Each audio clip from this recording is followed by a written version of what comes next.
And question number 1, I call Keith Brown. To ask the Scottish Government whether it will provide a further update on the Scottish Prison Service's work to address reported noise disturbance at HMP Stirling. Cabinet Secretary Angela Constance. Presiding Officer, as the member will appreciate, this is largely an operational issue for the Scottish Prison Service. The noise complaints do, however, continue to be taken very seriously by both myself and the SPS.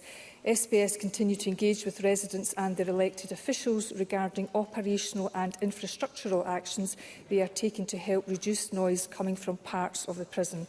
Further substantial measures will require additional investment and time to ensure they are effective, value for money and meet the needs of those women living at HMP and YOI Stirling, many of whom are vulnerable. I know that the member will shortly be meeting with SPS at HMP and YOI Stirling to discuss his concerns directly. Keith Brown. Can I thank the Cabinet Secretary for her answer, and I do appreciate this is a matter primarily for SPS, but we met in a public meeting over 6 months ago and were given assurances by SPS of action to be taken, and very little has happened. My constituents continually report there has been little improvement to the disruption they have suffered for nearly a year now. Indeed, they have been asked to be patient and consider, as the Cabinet Secretary says, the well-being of the inmates. But there appears to be no real appreciation of the impact of the situation on my constituents' mental health and well-being. Recently, the police have been called. 2-year-old children are repeating the profanities that they hear over the fence.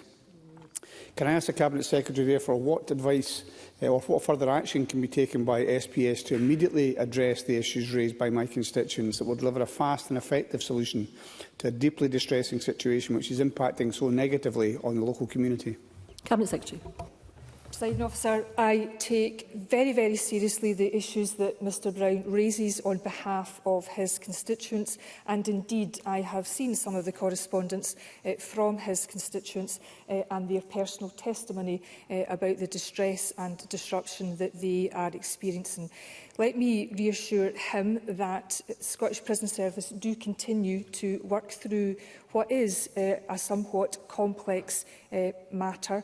Many of the women in the care of the prison service have significant needs and require intensive engagement to support them through periods of heightened state and crisis.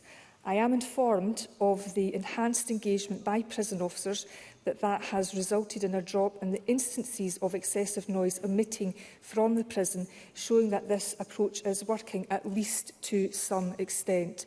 So SPS are also working to identify additional options that further mitigate the noise, and I can assure the member I will discuss this again with the Chief Executive when I next meet her.